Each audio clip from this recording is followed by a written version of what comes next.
5장 20절부터 35절까지의 말씀입니다.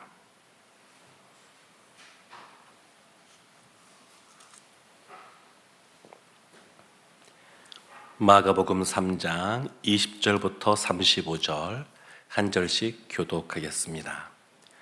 집에 들어가시니 무리가 다시 모임으로 식사할 겨를도 없는지라. 예수의 친족들이 듣고 그를 붙들러 나오니 이는 그가 미쳤다 하밀러라.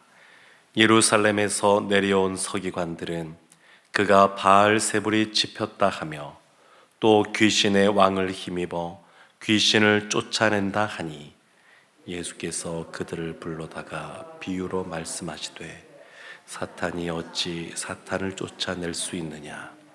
또 만일 나라가 스스로 분쟁하면 그 나라가 설 수 없고 만일 집이 스스로 분쟁하면 그 집이 설 수 없고 만일 사탄이 자기를 거슬러 일어나 분쟁하면 설 수 없고 망하느니라. 사람이 먼저 강한 자를 결박하지 않고는 그 강한 자의 집에 들어가 세간을 강탈하지 못하리니 결박한 후에야 그 집을 강탈하리라. 내가 진실로 너희에게 이르노니 사람의 모든 죄와 모든 모독하는 일은 사하심을 얻되 누구든지 성령을 모독하는 자는 영원히 사하심을 얻지 못하고 영원한 죄가 되느니라 하시니 이는 그들이 말하기를 더러운 귀신이 들렸다 하미러라. 그때에 예수의 어머니와 동생들이 와서 밖에 서서 사람을 보내어 예수를 부르니 무리가 예수를 둘러 앉았다가 여짜오되 보소서 당신의 어머니와 동생들과 누이들이 밖에서 찾나이다.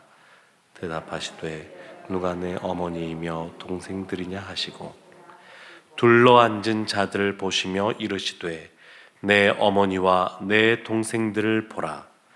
누구든지 하나님의 뜻대로 행하는 자가 내 형제요 자매요 어머니이니라. 아멘.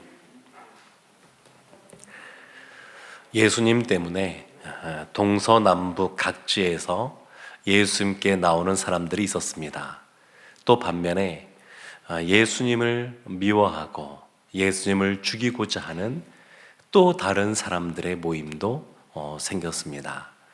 그리고 이제 오늘 본문의 말씀이 이어지게 되는데 20절 말씀에 보면 예수님께서 식사할 겨를도 없이 참 바쁘게 사역을 감당하십니다. 그래서 예수님을 믿고 따라가는 우리도 사실 바쁜 것이 어쩌면 당연합니다. 예수님도 그렇게 사시기 때문입니다. 예수님도 그렇게 주님께서 하나님께서 맡겨주신 그 사명을 감당하고자 식사할 겨를도 없이 바쁘게 사셨기 때문에 예수님의 제자인 우리도 그런 모습을 따라가는 것은 자연스러운 모습이 아닌가 싶기도 합니다. 근데 예수님께서 많은 병자를 고치시고 귀신을 쫓아내시고 이런 사역을 하시니까 사단이 가만히 있지 않습니다. 그래서 그 어둠의 세력에 속해 있는 사람들이 모함을 하기 시작하는데 예수님이 귀신을 쫓아내는 것은 예수님이 가장 힘센 귀신에 씌였기 때문에 그래서 귀신을 쫓아낼 수 있는 것이다. 이렇게 사람들이 나름대로의 논리적으로 무엇인가를 설명하고자 비논리적인 그런 설명들을 하고 있습니다. 예수님께서 그렇지 않다. 귀신이 귀신을 쫓아내면서 그렇게 하지 않는다. 이렇게 말씀하시면서 강한 자가 먼저 그 집에 들어가서 그것을 늑탈하고자 할 때는 더 힘이 센 자가 들어가서 그 사람을 묶어야 되는 것처럼 예수 공동체, 제자 공동체의 특징에 대해서 오늘 말씀하고 있는데 그 첫 번째가 영적인 파워풀함이 있다는 겁니다. 영적인 파워풀함.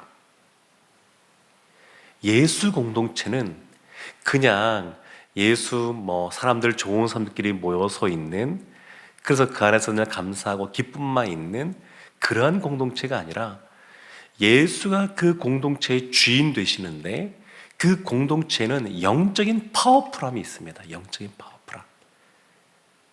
이것이 중요합니다. 그래서 오늘날 교회도 어떤 모습이 있어야 되냐면 영적인 파워풀함이 있어야 됩니다. 두 번째 특징이 있는데 예수 공동체의 특징 두 번째는 오늘 본문에 나오는 두 번째 사건과 연관이 있습니다. 예수님이 귀신 들렸다, 귀신 중에 왕이다, 이런 소문들이, 악의적인 소문들이 퍼지면서 예수님의 형제들 또 예수님의 어머니가 찾아오게 됩니다. 근데 예수님께서 좀 매정하게 말씀하시는 것 같습니다. 내 형제요, 내 모친이 어디에 있느냐? 여기 사람들을 둘러보시면서 여기에 있는 사람들이 내 형제다, 이렇게 말씀하십니다. 그러니까 참 놀라운 말씀입니다. 육체적인 형제 부모가 아니라는 것이 아니지만 그러나 진정한 영적인 가족이 있다, 이런 것을 말씀해 주고 있습니다.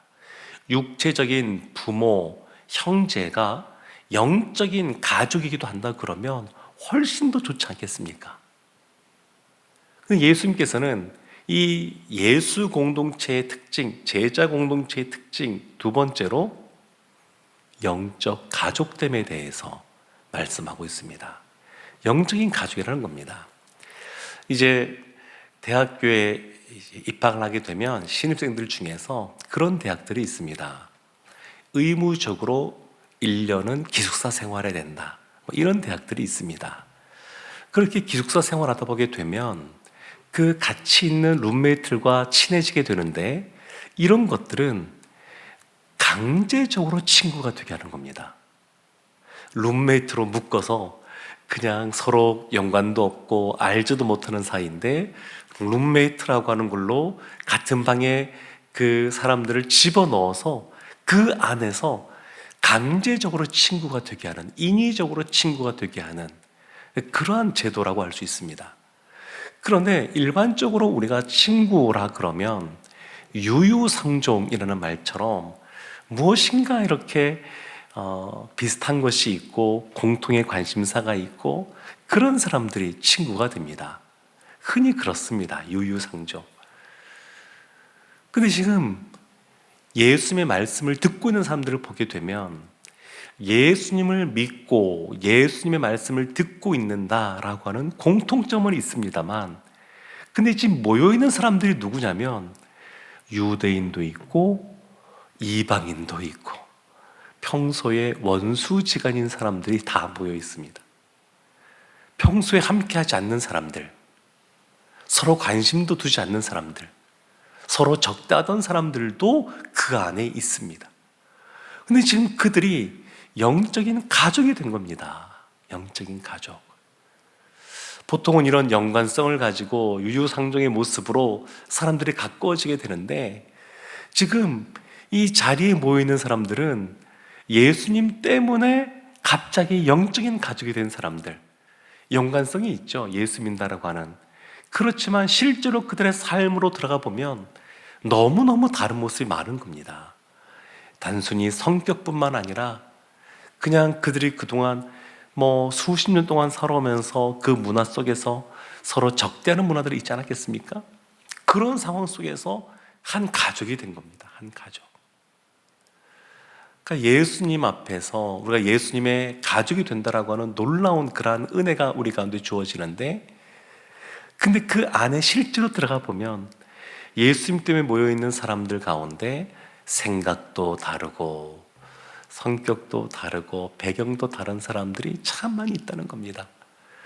그래서 교회 안에서 여러 가지 갈등들이 생길 수가 있습니다. 예수님은 너무 좋은데, 예수님만 보고 신앙생활하면 좋겠는데, 근데 모여서 보니까 좀 맞지 않는 사람들도 있고, 저 사람 우리는 그런 분 안 계시겠지만 저 사람만 없으면 신앙생활 할 때 더 신나겠다, 이런 사람이 있을 수도 있습니다. 대형교회 이런 데 보면 사람도 많고 예배도 되게 많이 나눠지다 보니까 갈등이 생기면 서로 얼굴을 안 보려고 서로 각각 다른 예배에 참여하고 얼굴을 안 보고도 신앙생활할 수 있습니다. 너무 수만 명 되고 하니까. 그런데 우리는 그럴 수도 없습니다. 우리는 다 만나야 됩니다. 근데 그게 사실은 좋은 겁니다. 좋은 거. 내년에 우리 교회 설립 55주년이 되는 해입니다. 내년이. 그래서 지난 2020년 50주년 되었을 때에 전교연 순회를 계획을 했다가 팬데믹 상황에서 진행하지 못했는데, 내년에는 전교연 순회를 10년 만에 다시 하기로 했습니다. 이제 내년에 정규인 수련회 아직 벌써 한참 남았죠? 내년 여름이니까. 그런데 벌써 이제 저는 준비하고 있습니다. 내년 여름 수련회 어떻게 할 것인가? 어떻게 그 방향성을 잡고 갈 것인가? 근데 가장 중요하게 생각하는 것은 우리가 모여 있는 것이 단순히 쉼을 누리기 위해서 모여 있는 것도 아니고 우리끼리 기쁘기 위해서 모여 있는 것도 아니고, 우리가 모여 있는 것은 말 그대로 예수님 때문에 모여있는 예수 공동체, 제자 공동체이기 때문에 오늘 본문에서 말씀하고 있는 이 특징 두 가지처럼 우리가 수련회를 할 때에도 영적인 파워풀함이 나타났으면 좋겠다. 영적인 파워풀함을 경험했으면 좋겠다. 이것 한 가지가 제 안에 있고, 또 하나는 영적인 가족됨. 온 가족이 함께 다 가는 거니까, 온 세대가 함께 가는 거니까 육체적인 그러한 형제요, 부모요, 자녀들도 그 순회에 참여하겠지만 그것을 넘어서서 영적인 가족됨을 경험하는 그러한 순회 됐으면 좋겠다. 이렇게 지금 방향을 잡고 있습니다. 우리는 그냥 모이는 사람들이 아니라, 그냥 유유상종으로 모이는 사람들이 아니라, 우리는 예수님 때문에 모이는 사람들이고 예수 공동체를 형성하고 있는 사람들이기 때문에 그렇게 지금 방향을 잡고 있습니다. 사랑하는 성도 여러분, 예수 공동체는 영적인 파워풀함이 있습니다. 이 말씀을 보게 되면 두 가지를 알 수 있는데, 한 가지는 사단이란 존재가 강한 자라는 겁니다. 사단이 강합니다. 그냥 단순히 그냥 우리는 말씀 속에서 예수 그리스도의 이름으로 쫓아낼 수 있고 그렇게 할 수 있으니까 그냥 별것 아닌 것처럼 생각할 수 있지만, 말씀을 살펴보면 강한 자라는 것을 알 수 있습니다. 근데 두 번째 분명한 사실은 예수님은 더 강하시다는 겁니다. 그래서 그 사단을 결박하고 예수님께서 쫓아낼 수 있는 것은 예수님이 더 강한 분이시기 때문에 그렇습니다. 그래서 오늘 우리가 살아갈 때에도 예수 그리스도로 말미암아 예수 그리스도가 주시는 그러한 영적인 강력함, 파워풀함을 경험하는 오늘 한 날 되기를 원합니다. 더불어서 예수 믿는 사람, 그것 때문에 우리가 서로 하나님 안에서 교제하고 기쁨을 나누고 그렇게 주님 안에서 즐거워하는 시간을 갖기를 원합니다. 이 말씀 그대로만 본다 그러면 하나님의 말씀을 듣고 따르는 사람들이라고 말하는데, 실제로 이들이 지금 하고 있는 것은 함께 모여서 말씀 듣는 것밖에 없습니다. 예수님을 믿는 믿음이 전제되어 있지만 그 예수님을 믿고 그 말씀을 듣는 것밖에 없습니다. 그래서 예배 시간에 혹 너무 피곤해서 와서 조는 경우가 있다 그래도 그 자리에 참여하는 것 자체가 참 의미가 있습니다. 예배의 자리에 함께 모여서 함께 말씀을 듣고 있다라고 하는 것, 그것 자체로도 참 의미가 있습니다. 사랑하는 성도 여러분, 오늘도 주님 안에서 주님이 주시는 그러한 강력함과 주님이 주시는 그러한 가족됨의 따뜻함을 경험하는 한 날 되시기를 주님의 이름으로 축원합니다. 아멘. 우리 오늘 기도하겠습니다.